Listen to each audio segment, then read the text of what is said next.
비록 이 고백하기에 좀 부끄럽죠. 내가 정말 하나님의 사람인가? 그렇게 살았나 돌아보면 부끄럽지만, 그러나 하나님은 그런 우리를 하나님의 사람으로 인정하시는 줄 믿으시기 바랍니다. 아멘. 바로 그 하나님은 이 세상의 창조주요, 세상의 주인이십니다. 그런데 노아 시대에 그 사람들은 하나님의 세상의 주인이심을 거부하고 스스로 세상의 주인이 되어 주인 노릇 하려 하였습니다. 그래서 하나님께서 세상에 세우신 하나님의 창조 질서를 파괴하고 세상을 부패케 하였던 것입니다. 결국 하나님은 이 세상을 물로 심판하십니다. 하나님의 심판은 철저하였습니다. 성경을 보니 40일간 하늘에서 비가 내렸다라고 말씀하시며, 또한 깊은 샘들이 터져나왔다라고 말씀하십니다. 땅 속에 흐르는 바로 그 지하수가 터져나온 것입니다. 과학자들에 의하면 그 지하수가 폭발하는 그 힘은 수소폭탄 약 10만 개가 폭발하는 그런 위력이 있다고 합니다.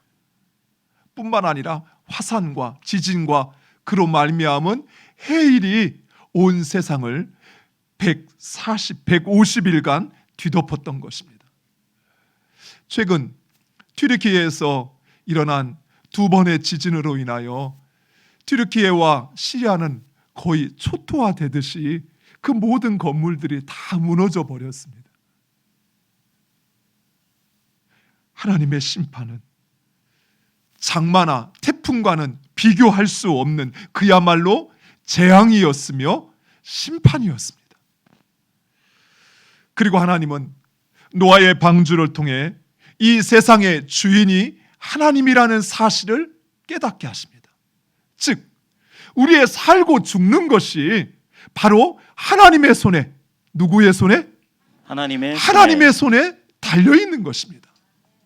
하나님께서 노아와 그의 가족을 살리기로 작정하시니 그들은 온 인류가 멸망하는 가운데서도 살았습니다. 하나님은 바로 노아의 방주를 통하여 이 세상의 주인이 하나님이심을 깨닫게 하셨던 것입니다. 그리고 하나님은 노아와 그의 가족에게 아담에게 하셨던 것처럼 복을 주시며 생육하고 번성하여 땅에 충만하라 라고 말씀하십니다. 노아의 자손들은 하나님의 말씀대로 생육하고 번성하였습니다. 노아의 세 아들이었던 셈과 함과 야벳은 지금 여러분이 보시는 것처럼 가나안 땅뿐만 아니라 저 유럽과 아프리카 그리고 동쪽으로는 아시아에 이르기까지 그의 자손들이 땅에 충만하였습니다. 그런데 인간은 또다시 하나님의 주인이심을 망각하고 성과 탑을 쌓기 시작했습니다. 창세기 11장 4절 말씀, 우리 화면을 보고 함께 읽겠습니다. 또 말하되 자 성읍과 탑을 건설하여 그 탑 꼭대기를 하늘에 닿게 하여 우리 이름을 내고 온 지면에 흩어짐을 면하자 하였더니. 아멘. 얼핏 이 말씀을 읽다 보면, 아니 탑을 쌓고 성을 쌓는 게 뭐 그리 문제가 될까? 흩어지지 말고 우리 함께 모여 살자고 말하는 것이 과연 무엇이 문제일까 생각할 수 있습니다.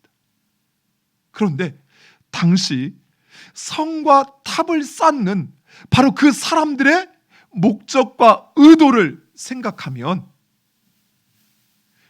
이 성과 탑을 쌓는 것이 얼마나 심각한 불순종인지 죄악인지 알 수 있습니다. 먼저 사람들이 이처럼 하늘에 닿기까지 탑을 쌓으려고 하는 것은 바로 하나님과 같이 되어 자신의 이름을 널리 알리고자 하는 것입니다. 아담이 선악과를 왜 먹었죠? 바로 그 선악과는 하나님과 같이 될 만큼 그렇게 탐스럽고 먹음직했던 것입니다. 이처럼 인간은 또다시 하나님과 같이 되려고 그 탑을 쌓기 시작했던 것입니다. 성을 건축하는 것 역시 하나님의 말씀을 거역하는 것이었습니다. 하나님은 땅에 충만하라고 말씀하셨습니다. 충만하라는 말은 흩어져 모든 나라, 여러 민족을 이루라는 것입니다. 그런데 사람들은 흩어지지 않기 위해 성을 건축했던 것입니다. 우리가 하나가 되는 것은 참 좋은 일입니다. 각각 다른 사람, 다른 기질, 다른 생각, 다른 성향이 있는 사람들이 모여서 하나가 되는 것은 하나님 기뻐하시는 일입니다. 그러나 하나님 없는 하나됨, 하나님의 말씀에 불순종하는 하나됨은 결국은 악이라는 사실을 우리는 반드시 기억해야 합니다. 무엇보다도 사람들은 하나님의 말씀을 믿지 않았습니다. 하나님은 노아에게 다시는 홍수로 인간을 멸하지 않겠다 약속하셨습니다. 그리고 구름 뒤에 무지개를 두었습니다. 그러나 인간들은 그 하나님의 말씀을 믿지 못하고 이제 스스로 자신을 지키려고 하였던 것입니다. 이처럼 사람들은 하나님이 자신의 삶의 주인이시오 자신을 지키시는 분이라는 사실을 망각하고 자신이 하는 일이 멸망으로 가는 길이라는 사실을 알지 못한 채 바벨탑과 성을 쌓았던 것입니다. 하지만 하나님은 이처럼 스스로 멸망을 자초하는 인간을 내버려 둘 수 없었습니다. 그래서 그 인간의 언어를 혼잡케 하시어 사람을 전 세계로 흩으십니다. 창세기 11장 8절 여호와께서 거기서 그들을 온 지면에 흩으셨으므로 그들이 그 도시를 건설하기를 그쳤더라. 아멘. 사랑하는 성도 여러분, 이처럼 죄의 영향력은 강력합니다. 사람들은 홍수의 심판을 경험했습니다. 하나님을 거역하고 자신이 주인 되려고 하는 것이 결국 하나님의 심판을 초래한다는 사실을 그들은 뼈저리게 깨달았던 것입니다. 또한 그들은 하나님의 말씀에 불순종하여 에덴 동산에서 쫓겨났을 때 하나님의 말씀에 불순종하는 것이 곧 우리의 모든 것을 잃어버리는 것이라는 사실을 깨달았습니다. 그럼에도 불구하고 인간들은 또다시 그 하나님을 거부하고 스스로 주인이 되어 살려고 하는 것입니다. 그 길이 멸망의 길인 줄조차 알지 못하고 말씀에 불순종하며 믿음이 아닌 자신의 의지로 살려고 하는 것입니다. 더욱이 사단은 더 높아지려고 하는, 더 많이 가지려고 하는, 더 편해지려고 하는 우리의 그 욕망과 스스로 주인이 되려고 하는 그 죄된 본성을 자극하여 죄를 범하게 합니다. 물론 우리에게는 선을 행할 수도 있고 악을 행할 수도 있는 자유가 있습니다. 그런데 문제는 우리는 이 자유를 악을 행하는데 사용한다라는 것이에요. 나에게 주어진 자유를 사랑으로 서로 종로로 타는데, 다른 사람을 섬기고 다른 사람을 세우는데 나의 자유를 쓰는 것이 아니라 오히려 다른 사람을 미워하고 시기하고 질투하고 경쟁하고 분쟁하고 우리의 욕심을 채우는데 우리의 자유를 사용한다는 것입니다. 그런데 정작 지금 우리의 삶 앞에 당도한 그 위기를 한번 바라보세요. 어제 제가 영상을 하나 보면서 깜짝 놀랐습니다. 튀르키예에서 일어난 그 지진, 이 지진으로 인해서 이제 곧 얼마 있지 않아 이스탄불에서도 동일한 지진이 일어날 것이라고 합니다. 지진이 점점 동쪽으로 이동하고 있는데, 서쪽으로 이동하고 있는데 지금 튀르키예에서 그 남쪽에 갑자기 지진이 일어나는데 그 충격이 결국은 이제 터키 전역으로 그것이 확산된다라는 거예요. 뿐만 아니라 이로 인해서 일본 해안가에 있는 많은 진원지들이 지금 움직이고 있다는 사실이에요. 이 지진의 위험으로부터 어느 누구도 자유롭지 않다는 사실이에요. 사랑하는 성도 여러분, 죄에 길들여져 우리의 욕망에 길들여져 이제는 내 스스로 내 삶을 살 수 있을 것처럼 생각되어서, 그래서 하나님을 찾지 않는 그 순간 우리에게 당도한 그 위기는 우리의 삶의 그 모든 것을 앗아가 버릴 것입니다. 그렇다면 우리는 어떻게 이런 죄와 죄의 유혹으로부터 벗어날 수 있을까요? 안타깝게도 우리의 의지와 노력만으로는 결코 죄와 죄의 유혹을 떠날 수 없습니다. 왜냐하면 인류의 조상인 아담의 후손으로 태어나는 그 모든 사람들은 태어난 바로 그 순간부터 죄와 죄의 영향력 아래 놓이기 때문입니다. 그래서 누구나 죄를 범합니다. 갓난 어린아이도, 인생을 수십 년 살았던 그 노년의 사람도 여전히 죄를 범하는 것입니다. 우리가 죄를 미워하고 죄를 범하지 않으려고 하면 할수록 우리는 그 죄의 유혹에서 벗어날 수 없습니다. 심지어 그것이 죄인 줄 알면서도 이래서는 안 되는데 하면서도 우리는 죄의 자리에 그 죄를 행하는 것입니다.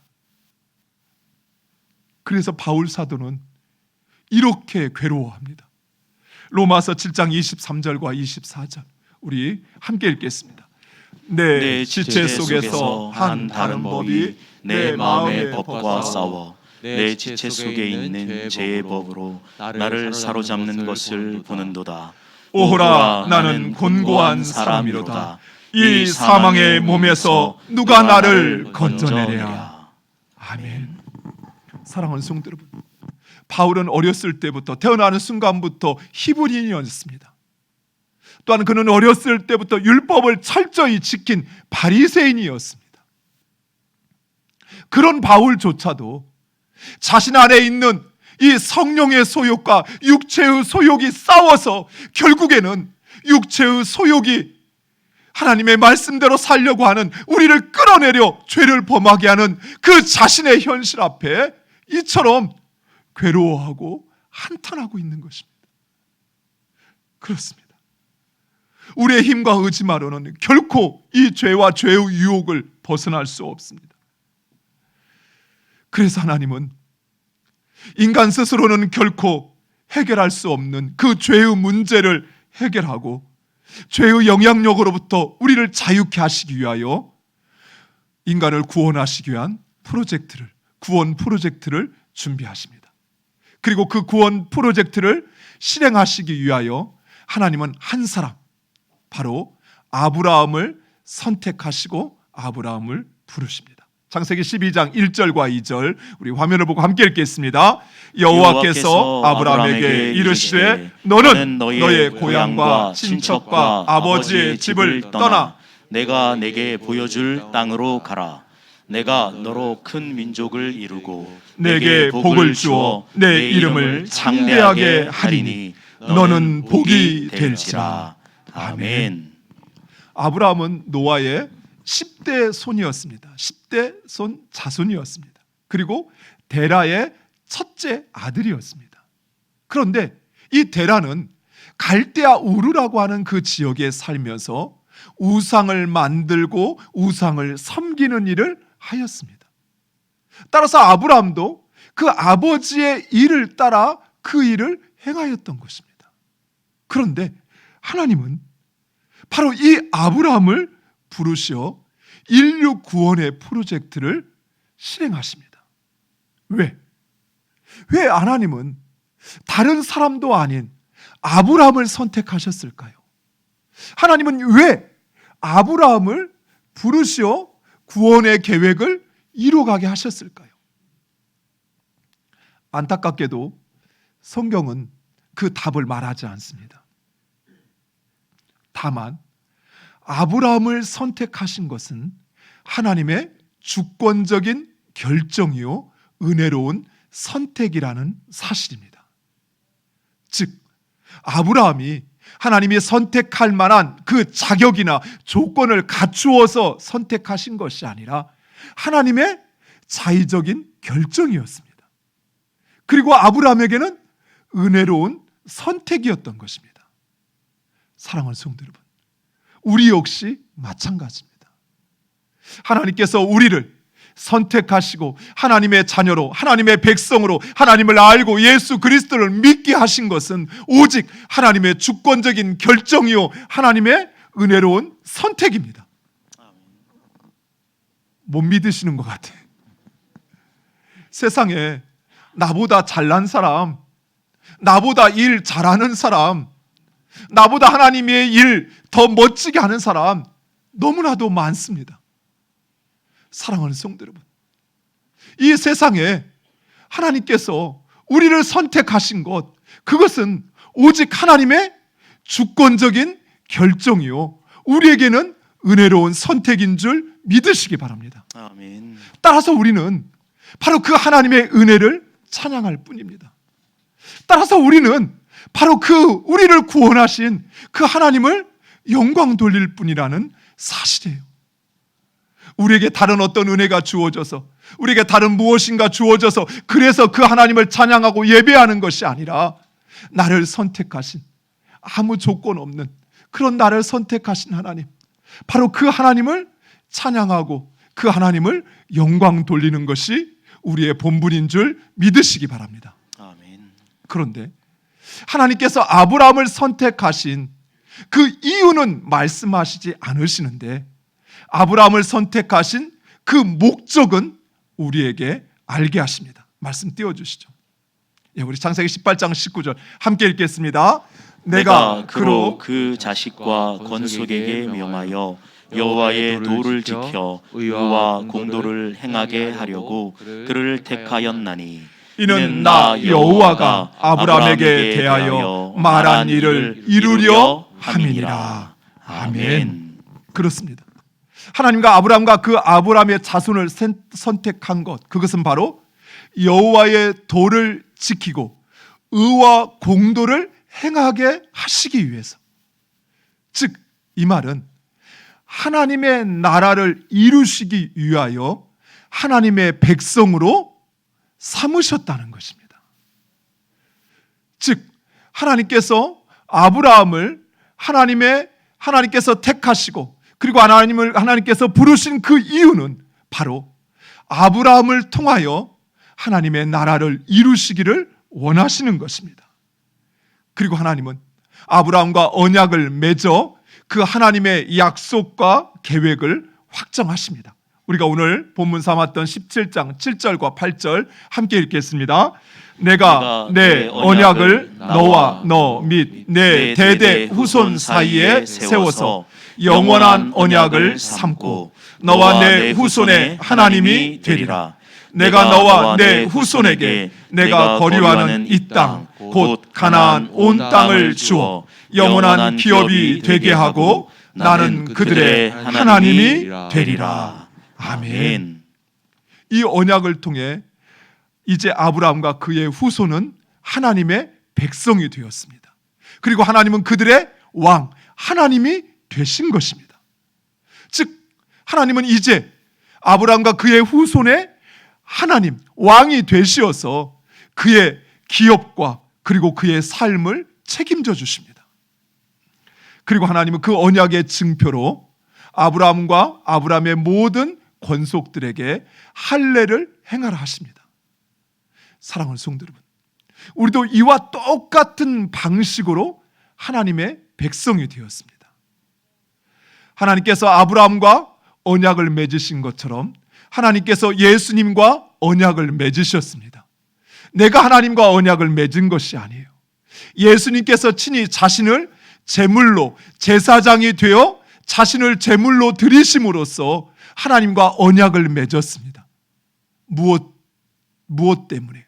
바로 우리를 하나님의 백성 삼으시기 위해서. 그리고 아브라함으로 하여금 할례를 받아 그 언약의 증표를 삼았던 것처럼 하나님은 성부, 성자, 성령의 이름으로 세례를 받아 우리가 하나님의 백성이 되었음을 증거케 하셨던 것입니다. 이로써 우리는 이제 하나님의 백성이 되었습니다. 그리고 하나님은 우리의 아버지, 우리의 왕이시며 우리의 하나님이 되신 것입니다. 사랑하는 성도 여러분, 우리가 나와는 같은 민족도 아니고 또 혈통도 같지 않은 아브라함을 우리의 믿음의 조상이라 말씀하는 이유가 바로 여기에 있습니다. 인류의 조상은 아담입니다. 그러나 아브라함은 바로 예수 그리스도를 믿는 모든 이들의 조상이 된 것입니다. 즉 아브라함으로부터 바로 그 구원의 약속과 구원의 계획이 시작되었기 때문입니다. 사랑하는 성도 여러분, 우리의 의지 또 우리의 노력만으로는 결코 죄와 그 죄의 영향력으로부터 벗어날 수 없습니다. 오히려 죄를 짓지 않으려고 노력할수록 우리는 죄의 자리에 서게 될 뿐만 아니라 우리는 죄를 범하게 되는 것입니다. 의를 세우려고 옳은 일을 하려고 하면 할수록 오히려 내 마음에서 원망이 생겨요. 다른 사람을 비판하기 시작해요. 의를 세우려고 했는데, 옳은 일을 하려고 했는데 오히려 분쟁이 일어나요. 오히려 다툼이 일어나요. 오히려 누군가 상처를 받는 것입니다. 이처럼 우리가 죄를 범하지 않으려고 하면 할수록 우리는 오히려 죄를 범하는 이 현실 속에 살고 있는 것입니다. 그러나 아브라함으로 말미암아 시작된 하나님의 그 구원 계획으로 말미암아 예수 그리스도를 믿고 순종하는 자마다 죄에서 자유하며 그 영향력으로부터 자유케 되는 줄 믿으시기 바랍니다. 아멘. 물론 우리는 지금도 죄의 유혹을 받습니다. 또 때로는 심지어 죄를 범하기도 합니다. 그러나 우리가 예수 그리스도의 이름으로 하나님 앞에 회개할 때 하나님은 우리의 죄를 용서하시는 줄 믿으시기 바랍니다. 아멘. 그리고 하나님은 그런 우리를 의롭다, 의인이라 인정하시는 것입니다. 이것이 바로 구원의 진리입니다. 아브라함이 자격이나 조건을 갖추어서 하나님의 부름을 받고 선택을 받아 믿음의 조상이 된 것이 아닌 것처럼 오직 은혜로 그 하나님을 믿어 의로 여겼던 것처럼 우리가 예수 그리스도를 믿어 하나님께서 우리의 죄를 용서하시고 그리고 우리를 하나님의 백성으로 삼아 주셨습니다. 아멘. 사랑하는 성도 여러분, 하나님은 아브라함과 함께 하나님의 나라의 역사를 시작하셨습니다.